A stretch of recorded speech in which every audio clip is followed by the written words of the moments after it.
इस देश में आप लोग क्रिकेट देखते हैं ना, कहते हैं वो संभावनाओं का यह खेल है, कभी भी कोई जीत सकता है। उसी तरह वर्तमान जो राजनीतिक है देश का, वो भी लग रहा है कि वो संभावनाओं का अब राजनीतिक हो चुका है।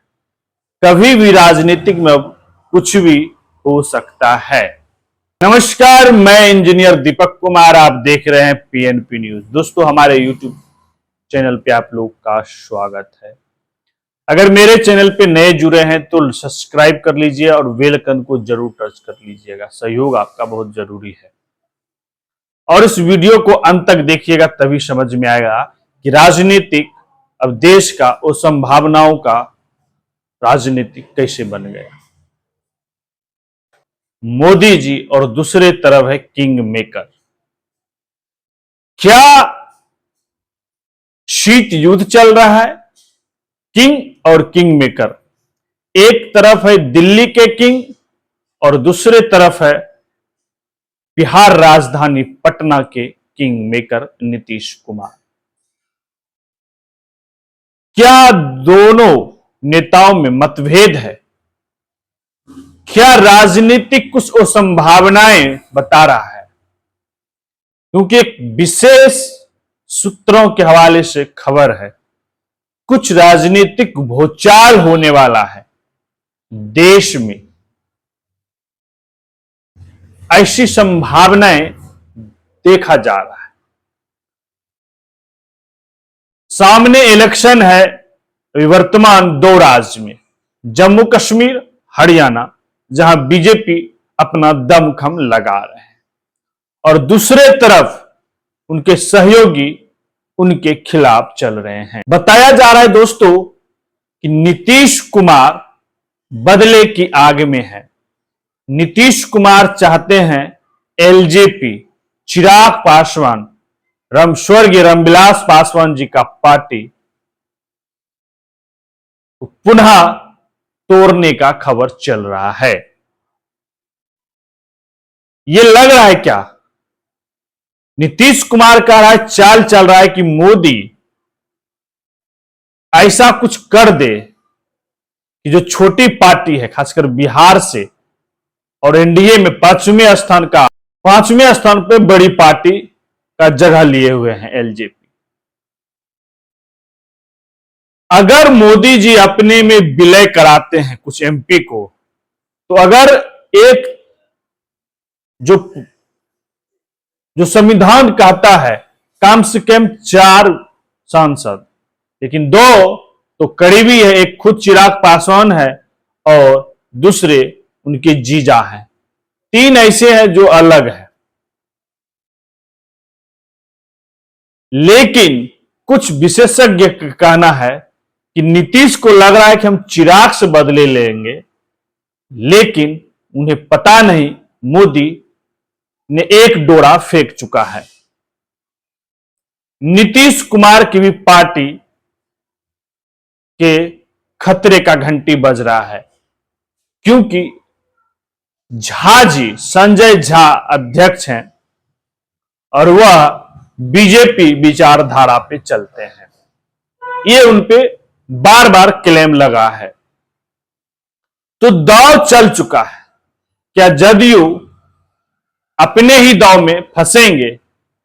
मोदी जी चूंकि अल्प मत में उनकी सरकार चल रहा है, वो डरे डरे चला रहे हैं। हर डिसीजन पे उनको बैकफुट जाना पड़ रहा है। उनको सहयोगी उनको धमका रहे हैं। क्या मोदी जी अपने साथी जो छोटे छोटे दल हैं, जैसे आरएलडी है और जो पार्टियां हैं इनके पास 2-2 सीट आया है, क्या उस सीटों को अपने अंदर विलय कराना चाहेंगे? क्योंकि 2 महीने बाद महाराष्ट्र में भी इलेक्शन है और चौथे स्थान के बड़ी पार्टी शिवसेना, एकनाथ शिवसेना पार्टी जो है, चौथे स्थान पे आते हैं एनडीए में। 7 सीट लोकसभा सीट है उनके पास। और सुप्रीम कोर्ट में एक केस चल रहा है कि ओरिजिनल शिवसेना कौन है।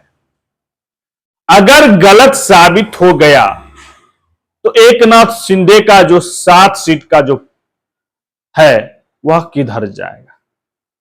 क्या मोदी जी इसको डिले करके चाह रहे हैं कि एकनाथ शिंदे का पार्टी विलय हो जाए?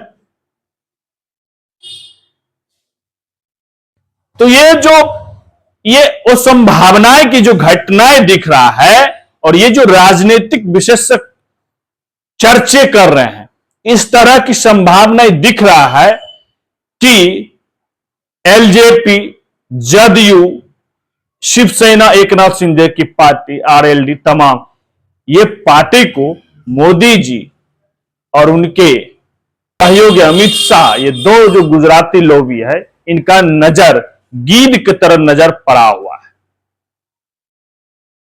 कि कब जो है हड़प लेना है। तो ये चीजें जो दिख रहा है और ये राजनीतिक गर्म कर रहा है माहौल, क्योंकि मोदी जी हर वक्त बड़े डिसीजन के से जाने जाते हैं और वर्तमान अभी जो सरकार बना है 4 जून के बाद 9 जून को भारत के तीसरी बार का पीएम बनते हैं, उसके बाद जो वो डिसीजन लेते हैं बार बार बैकफुट पे जाना पड़ रहा है। और बताया जा रहा है कि नीतीश कुमार भी मोदी जी से चल रहे हैं नाराज। एक तो वो पहलू था कि मोदी जी कर रहे हैं और दूसरा पहलू यह है कि मोदी जी से नीतीश कुमार नाराज चल रहे हैं। आप समझिए कैसे चल रहे हैं, आपको समझ में आएगा। मोदी जी गुलदस्ता लेकर खड़ा है, इंतजार है नीतीश कुमार के स्वागत के लिए, और नीतीश कुमार दिल्ली नहीं जा रहे। समझिए, पहला डेट समझिए, 16 जुलाई 2024 को नीतीश के करीबी आईएएस बड़े अधिकारी संजीव हंस पर सेंट्रल से अमित शाह मोदी जी का ईडी का उनके दफ्तर में छापा मारना और संजीव हंस के घर पे छापा मारना, ये क्या कहता है कि सेंट्रल ईडी, अगर संजीव हंस भ्रष्ट ही था तो बिहार सरकार के पास भी तमाम अपनी एजेंसियां हैं और अपनी पुलिस है जो उस आईएएस का जो भी करना है कर सकते थे, लेकिन सेंट्रल से ईडी को भेजा गया। क्या अमित शाह मोदी जी नीतीश के सहयोग से भेजे या बिना नीतीश को बताए हुए? पहली बात।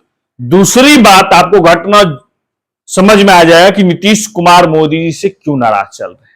जो संभावनाओं की राजनीतिक दिख रहा है, 27 जुलाई 2024 को केंद्र में नीति आयोग का बैठक होता है भारत के प्रधानमंत्री मोदी जी के अध्यक्षता में,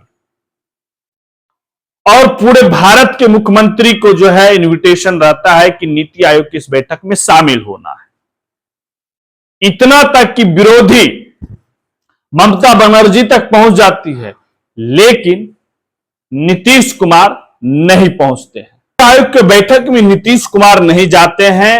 27 जुलाई के बाद 1 अगस्त को नीतीश कुमार संजीव हंस जैसे बड़े पदाधिकारी को जो है कुर्सी से हटा देते हैं, और यह पता चलता है कि संजीव हंस के पास एक ऐसा डायरी है जिसमें तमाम बड़े आईएएस, बड़े वीआईपी लोगों का नाम है। यह है बनता है, क्या नीतीश कुमार से पूछा गया था कि हम ईडी भेज रहे हैं सेंट्रल से?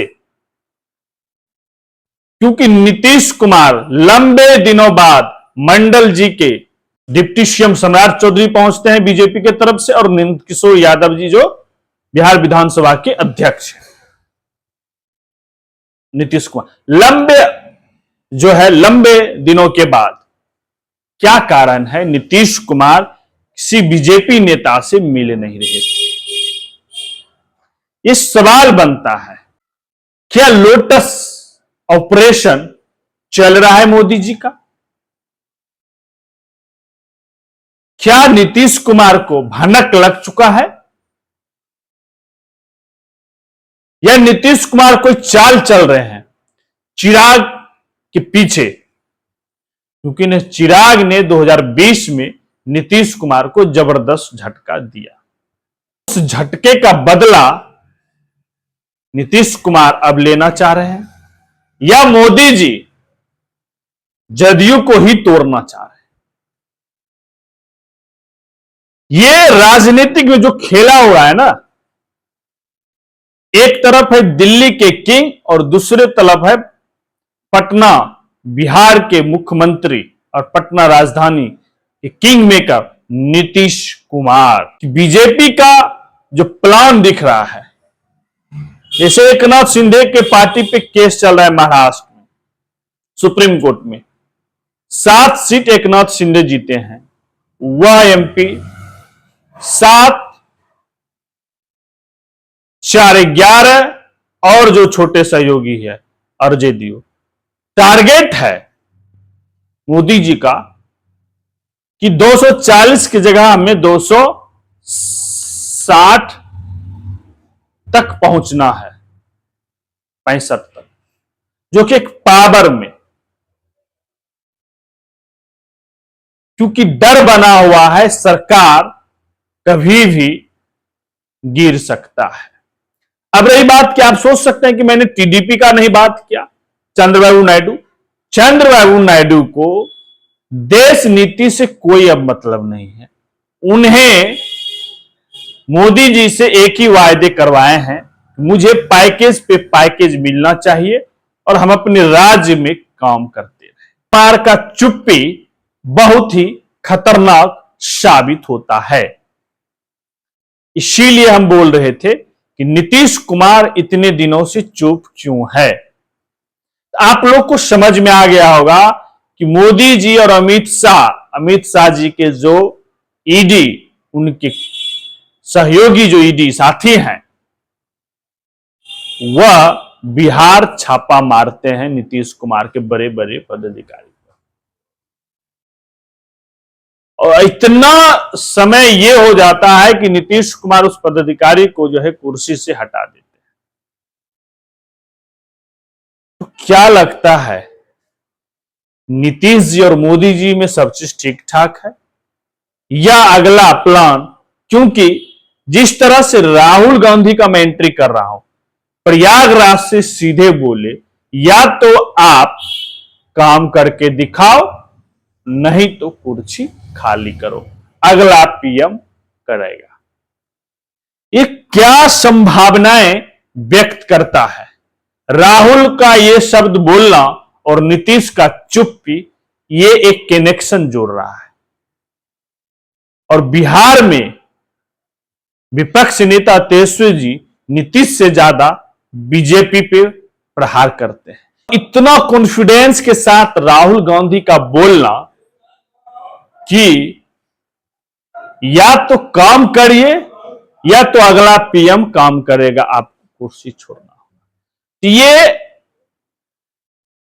जो पॉइंट शब्द है, ये जोड़ता है और ये जोड़ता है, और इसीलिए हमने आपको शुरू में बोला कि राजनीतिक अब संभावनाएं राजनीतिक का हो चुका है। जैसे आप लोग क्रिकेट खेल में कहते हैं ना, क्रिकेट संभावनाओं का खेल रहा, उसी तरह अब राजनीतिक संभावनाओं का राजनीतिक हो चुका है। कभी भी राजनीतिक में जो है कुछ भी हो सकता है, कुछ भी हो सकता है। और नीतीश जी मोदी जी के चाल को भांप चुके हैं। एलजेपी चिराग पासवान को भी भनक लगा है, क्योंकि चिराग पासवान 2-3 ऐसे मुद्दे रहा जिससे खुलेआम सामने विरोध करने का काम किया, और मोदी जी खपा चल रहे हैं चिराग से भी। और मोदी जी का जो टीम है अंदरूनी, वह काम करना स्टार्ट कर दिया है, किस किस पार्टी के जो है एमपी को अपने पाले में विलय करना है। तो दोस्तों, आपको कितना समझ में आया कि यह राजनीतिक संभावनाएं का खेल और नीतीश कुमार मोदी जी के बीच में चल रहा है खटपट, शीत युद्ध अब क्या खेला होना है? ये सवाल आपके बीच रखते हैं, अपना राय प्रतिक्रिया जरूर दीजिएगा। मैं आपका भाई इंजीनियर दीपक कुमार, अगर मेरे चैनल पे नए जुड़े हैं तो सब्सक्राइब कर लीजिएगा, बेल आइकन को जरूर टच कर लीजिएगा। धन्यवाद, जय हिंद।